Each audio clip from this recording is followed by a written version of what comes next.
All right दोस्तों, क्या हालचाल आपके। तो आज लेके आ गया हूं मैं आपके लिए आपकी मैनेजमेंट अकाउंटिंग की स्ट्रेटजी एबीसी एनालिसिस। तो देखते हैं डियर मैनेजमेंट अकाउंटिंग में आपको ए और बी कैटेगरी में कौन कौन से चैप्टर्स कवर करने हैं। जल्दी से आ जाओ बिना टाइम वेस्ट किए।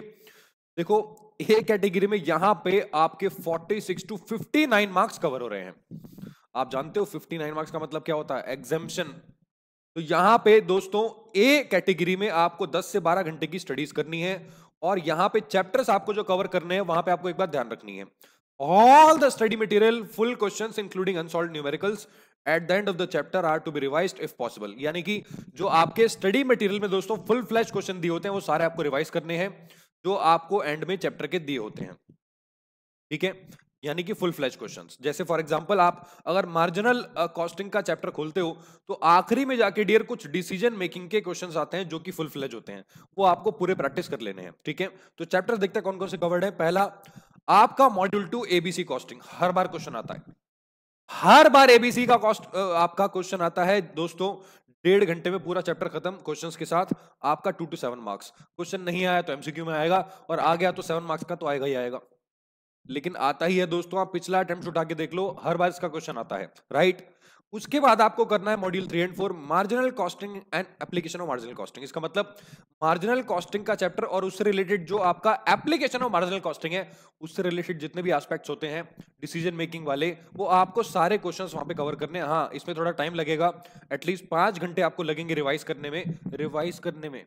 पहले नहीं पढ़ रखा है तो भैया और टाइम लगेगा आपको, राइट। तो यहां पे दोस्तों 21 से लेके 25 मार्क्स तक आपके यहां पे कवर हो जाएंगे। डेफिनेटली ये एक ऐसा चैप्टर है इकलौता जो आपको पास करा सकता है आपके एग्जाम में। उसके बाद मॉड्यूल 1 फिक्स क्वेश्चन है डियर, आता ही आता है 9 मार्क्स।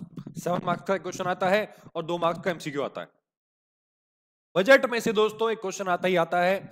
हाँ, नहीं भी आया तो आप यहां पे सिर्फ इतने मार्क्स लूज करोगे, लेकिन आता ही आता है दोस्तों। आप उठा के देखो, नहीं आया तब भी आपके 46 मार्क्स यहां पे कवर हो जाएंगे, राइट। उसके बाद आपका डिसीजन थ्योरी, इसमें से भी आपका क्वेश्चन आता है 7 मार्क्स का। तो यहां पे 10 से 12 घंटे आपको अप्रॉक्स लगेंगे और 59 मार्क्स तक आप कवर कर सकते हो।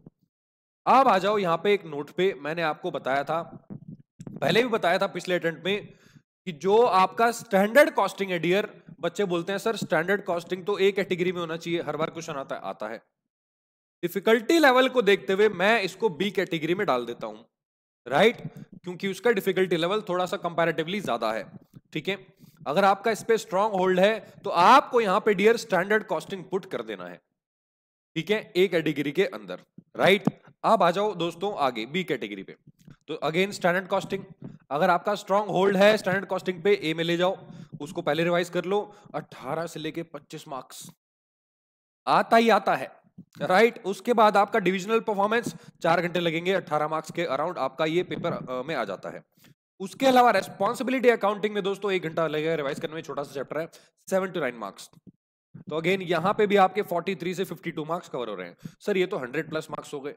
हाँ तो होने दो, आप जानते हो 128 मार्क्स का पेपर बनता है, राइट। तो यहां पे सी कैटेगरी में जो भी आपके रिमेनिंग टॉपिक्स है दोस्तों, और इसमें बस ये नहीं पता लगता कि कहां से क्वेश्चन पूछेगा, राइट। तो 1119 मार्क्स, 4 से 5 घंटे। अब आप ए और बी का टोटल करेंगे तो बैठता है आपका 89।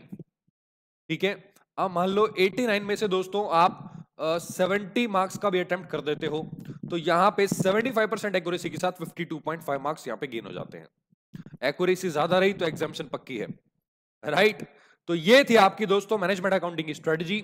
अब एक चीज और आखिरी में, जो आपके फाइनेंशियल अकाउंटिंग का रिवीजन चल रहा है दोस्तों, उस रिवीजन का लिंक अगली क्लास का मैं नीचे आपको दे रहा हूं डिस्क्रिप्शन में। नोटिफाई मी पे क्लिक कर दो, कंसाइनमेंट अकाउंटिंग का रिवीजन होने वाला है और जल्दी ही हम कॉर्पोरेट अकाउंटिंग भी स्टार्ट करेंगे 1-2 दिन के अंदर। 23 तारीख से, 1-2 दिन क्या, 23 तारीख से आपका कॉर्पोरेट अकाउंटिंग स्टार्ट होगा। तो आप जल्दी से पहले नोटिफाई मी पे क्लिक कर दो। ठीक है, आपको कंसाइनमेंट अकाउंट के रिवीजन के लिए नोटिफिकेशन मिल जाएगा। रात को 8 बजे आपकी क्लास स्टार्ट होगी। तो मिलते हैं आपसे दोस्तों अगले वीडियो में, तब तक के लिए take care and bye bye.